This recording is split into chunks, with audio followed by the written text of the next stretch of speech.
Jeff would have seen anybody struggling and not jumped in after them, but especially two young boys. Tonight, a San Diego native is being remembered as a hero after he drowned while saving two children. Good evening and thanks for joining us. I'm Marcella Lee. 51-year-old Jeff Brady died in the Colorado River over the weekend. CBS 8's Shannon Handy spoke with Brady's loved ones and joins us now in studio with how he's being remembered. Shannon? Yeah, Marcella, this is such a tragic story. Jeff Brady grew up in East County. He had just moved to Arizona a couple months ago to care for his dad. Friends of his tell me everyone who knew him loved him, adding they're not surprised his final moments were spent doing something heroic. He was a great guy and we lost a good one. Summer Needham became friends with Jeff Brady 37 years ago after the two met as freshmen at Granite Hills High School in El Cajon.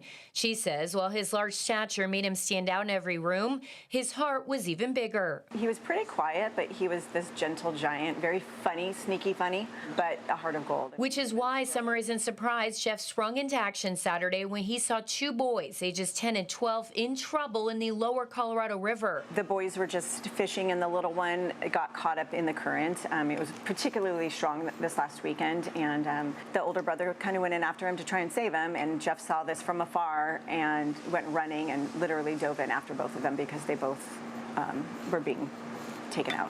Jeff held the boys above water until they could be rescued. He never resurfaced. Hours later, a dive team recovered his body. His heroic act happened in a place he knew well. Growing up, Jeff and his family, including his twin brother Greg, spent nearly every weekend at the river. Just 2 months ago, Jeff made Arizona his permanent home. He bought a house in Yuma so he could help care for his blind father. His girlfriend joined him on what was supposed to be their new chapter together. The boys he saved are her nephews. He gave his life for them, and I know everybody's incredibly thankful for that. Jeff was well known in the MMA community. A former fighter himself, he worked with the Professional Fighters League, supporting athletes both behind the scenes and through sponsorships. Many have taken to social media thanking him and sharing what a great person he was.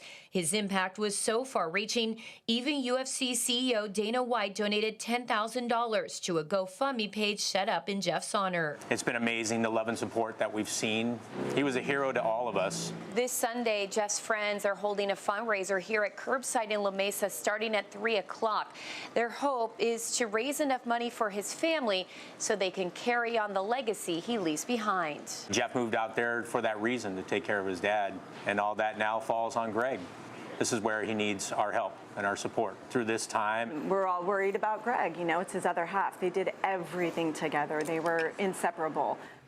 And we do have a link to that GoFundMe page at cbs8.com. Funeral arrangements are still pending. Marcella, obviously you can see the impact he had and how much people loved him. And I think what's so shocking to people is he grew up going to this river. This was his paradise, he called it.